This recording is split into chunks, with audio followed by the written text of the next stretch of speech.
ಅಣ್ಣ ಯಾರು ಹೊಟ್ಟೆ ಮೇಲೆ ಇಲ್ಲಿ ಯಾರು ಹೊಡಿತಾ ಇಲ್ಲ ಅಣ್ಣ. ಈಗ ನಾನು ಸಿಂಪಲ್ ಸಿನಾರಿಯೋ ಹೇಳ್ತೀನಿ, ಕೇಳಿಸ್ಕೊಳ್ಳಿ. ಝೊಮ್ಯಾಟೊ ಎಲ್ಲ ಹೇಳ್ತಾರೆ, ಝೊಮ್ಯಾಟೊ ಸ್ವಿಗ್ಗಿ ಇದ್ರಲ್ಲಿ ಹೊಡಿಬೋದು ಅಂತ. ಬಂದ್ ಮಾಡಿ ನೋಡಿ ಸರ್, ಒಂದು ಮಾಲಲ್ಲಿ ಹೋದ್ರೆ ಅಮ್ಮ ಅಂದರೆ 3rd ಫ್ಲೋರ್ 4th ಫ್ಲೋರ್ ಹತ್ಬೇಕು, ಅಲ್ಲಿ ಆರ್ಡ್ರ್ ಬೇರೆ. ಹಲೋ ಸ್ನೇಹಿತರೆ, ನಮಸ್ಕಾರ. ನಾನು ನಿಮ್ಮ ಜಡಿಷನ್ ರೈಡರ್. ಇವತ್ತು ವಿಡಿಯೋ ಮಾಡ್ತಿರೋ ಉದ್ದೇಶ ಏನಂತಂದರೆ, ನಮ್ಮ ಬೈಕ್ ಟ್ಯಾಕ್ಸಿ ರೈಡರ್ಸ್ ಎಲ್ಲ ಒಂದು ಒಂದು ರ್ಯಾಲಿ ಥರ, ಅಂದರೆ ಪಬ್ಲಿಕ್ ಆಗಲಿ ಇಲ್ಲ ಸರ್ಕಾರಕ್ಕಾಗಲಿ ನಮ್ಮ ಕಷ್ಟಗಳನ್ನ ತಿಳಿಸ್ಕೊಳ್ಳೋದಕ್ಕೆ ನಾವು ಆದರೆ ಇವತ್ತು ತುಮಕೂರು ಹತ್ರ ಹೋಗ್ತಾ ಇದ್ದೀವಿ. ಯಾರಾದರೂ ಭಾಗವಹಿಸ್ಬೇಕಪ್ಪ ಅದರಲ್ಲಿ ಅಂತ ಅಂದ್ಕೊಳ್ಳೋರು ಬಂದು ಭಾಗವಹಿಸ್ಕೋಬೋದು. ದೆನ್ ಇವತ್ತೇನು ಅಂತಂದರೆ, ತುಂಬ ಜನ ಇವಾಗ ಸುಮಾರು ಲಕ್ಷಗಟ್ಟಲೆ ರೈಡರ್ಸ್ಗೆ ತೊಂದರೆ ಆಗಿದೆ. ಆದರೆ ತುಂಬ ಜನ ಬರ್ತಾಯಿಲ್ಲ, ಒಂದು ಸ್ವಲ್ಪ ಜನ ಮಾತ್ರ ಹೋಗ್ತಾ ಇದ್ದೀವಿ. ಆಲ್ರೆಡಿ ಎಲ್ಲ ಗ್ರೂಪ್ಗಳಲ್ಲೂ ಎಲ್ಲ ಇನ್ಫಾರ್ಮ್ ಮಾಡಿದ್ದೀವಿ, ಎಷ್ಟು ಜನ ಆಗುತ್ತೋ ಎಷ್ಟು ಜನನೂ ಬನ್ನಿ ಅಂತ ಅಂದ್ಬಿಟ್ಟು. ಕೆಲವೊಂದು ಜನ ಸ್ವಲ್ಪ ಫೇಕ್ ನ್ಯೂಸ್ ಕೂಡ ಇದು ಮಾಡಿದ್ದಾರೆ. ಲೈಕ್ ಏನೋ ದುಡ್ಡು ಕೊಡ್ತಾರಂತೆ, ದುಡ್ಡು ಕೊಟ್ಟರೆ ಹೋಗ್ತಾರಂತೆ, ದುಡ್ಡು ಕೊಟ್ಟು ಕರೆಸ್ಕೊತಾ ಇದ್ದಾರೆ ಕಂಪ್ನಿಗಳ ಕಡೆ ಅಂತ ಅಂದ್ಬಿಟ್ಟು ಕೆಲವೊಂದು ಜನ ಆದರೆ ಮಾತಾಡ್ಕೊತಾ ಇದ್ದಾರೆ. ಆದರೆ ಈ ಥರ ನಮಗೆ ಯಾವ ದುಡ್ಡು ಅಂತ ಅಂದ್ಬಿಟ್ಟು ನಾವು ಯಾವ ರೈಡರ್ಸು ಹೋಗ್ತಾ ಇಲ್ಲ.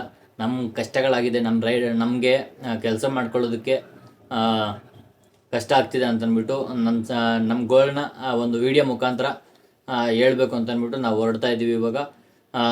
ಸೊ ನಾವು ಆದರೆ ಇವಾಗ ಬೆಂಗಳೂರಿಂದ ನಾವೊಂದು 100 ಪೀಪಲ್ಸ್ ನಾವು ಹೋಗ್ತಾ ಇದ್ವಿ. ಇನ್ನು ಸ್ವಲ್ಪ ಜನ ಈ ಕಡೆ ವಿಧಾನಸೌಧ ಹತ್ರ ಹೋಗ್ತಾ ಇದ್ದಾರೆ. ನಾವು ಬಂದುಬಿಟ್ಟು ತುಮಕೂರು ಹತ್ರ ಹೋಗ್ತಾ ಇದ್ವಿ, ಮಂದಾಗಿರಿ ಬೆಟ್ಟ ಹತ್ರ. ಸೊ ಬನ್ನಿ ನೋಡೋಣ ವೀಡಿಯೋದಲ್ಲಿ. ದೆನ್ ಪ್ರತಿಯೊಂದು ಪಾರ್ಟು ತುಂಬ ಇಂಪಾರ್ಟೆಂಟ್ ಆಗಿರುತ್ತೆ, ಯಾವುದು ಮಿಸ್ ಮಾಡ್ಕೋಬೇಡಿ, ಸ್ಕಿಪ್ ಮಾಡೋಕ್ಕೆ ಹೋಗ್ಬೇಡಿ. ತುಂಬ ಎಷ್ಟು ರೈಡರ್ಸ್ ಕಷ್ಟ ಇದೆ ಅಂತಂದ್ಬಿಟ್ಟು ನಿಮಗೆ ಈ ವಿಡಿಯೋದಲ್ಲಿ ಫುಲ್ ಗೊತ್ತಾಗುತ್ತೆ. ಯಾಕಂದರೆ ಒಂದಲ್ಲ ಎರಡಲ್ಲ, ಸಾವಿರಾನುಗಟ್ಟಲೆ ಜನ ಇಲ್ಲಿ ಎಲ್ಲ ಸೇರ್ಕೊತಾ ಇದ್ದೀವಿ. ಸೊ ಬನ್ನಿ. ನಮ್ಮ ಹೊಟ್ಟೆ ಮೇಲೆ ಹೊಡೆದು ನೀವು ಮಾಡ್ತಿದ್ದೀರಾ ಡ್ಯೂಟಿ ಅಂತ. ಸೊ ಆ ಪ್ರಕಾರ ನೀವು ಅವ್ರ ಸ್ಟ್ಯಾಂಡರ್ಡ್ ಹತ್ರ ಹೋಗಿ ಪಿಕಪ್ ಮಾಡ್ತೀರಾ, ಇಲ್ಲಾಂದರೆ ಹೆಂಗೆ ಅವರು ಹೊಟ್ಟೆ ಮೇಲೆ ಹೊಡಿತಾ ಇದ್ದೀರಾ ಅಂತ ಅವರು ಕ್ಲೈಮ್ ಯಾವ ಥರ ಅಂತೀರಾ? ಅಣ್ಣ ಯಾರು ಹೊಟ್ಟೆ ಮೇಲೆ ಇಲ್ಲಿ ಯಾರು ಹೊಡಿತಾ ಇಲ್ಲ ಅಣ್ಣ. ಈಗ ನಾನು ಸಿಂಪಲ್ ಸಿನಾರಿಯೋ ಹೇಳ್ತೀನಿ, ಕೇಳಿಸ್ಕೊಳ್ಳಿ. ನಾನು ಒಬ್ಬ ಇದ್ದೀನಿ ಅಂದರೆ ಇಲ್ಲಿಂದ ನಾನು 10 ಕಿಲೋಮೀಟ್ರ್ ಹೋಗ್ಬೇಕಾದ್ರೆ 15 ರೂಪಾಯಿ ಕಿಲೋಮೀಟ್ರ್ ಅಂತ ಆಟೋದಲ್ಲಿ ನೋಡೋಕೆ ಹೋದ್ರೆ 150 ರೂಪಾಯಿ ಪೇ ಮಾಡಬೇಕು. ಅದೇ ಬೈಕ್ ಟ್ಯಾಕ್ಸಿ ಅಂತ ಬಂದರೆ ಅಲ್ಲಿ ಒಂದು ನಿಯಮ. ಈಗ ನಮಗೆ ಒಂದು 70 ರೂಪಾಯಿ 80 ರೂಪಾಯಿ ನಾನು ಹೋಗ್ತೀನಿ, ಅಂದರೆ ಅರ್ಧ ಚಾರ್ಜಲ್ಲಿ ನಾನು ಹೋಗ್ತೀನಿ. ಇಲ್ಲಿ ನಾನು ಈಗ ಇಬ್ಬರಿದ್ದಾಗ ನಾನು ಬೈಕಲ್ಲಿ ಹೋಗೋಕ್ಕಾಗಲ್ಲ. ನಾನು ಇಬ್ಬರು ಇರಲಿ 3 ಜನ, ಅವಾಗ ಆಟೋನೇ ಪ್ರಿಫರ್ ಮಾಡಬೇಕು.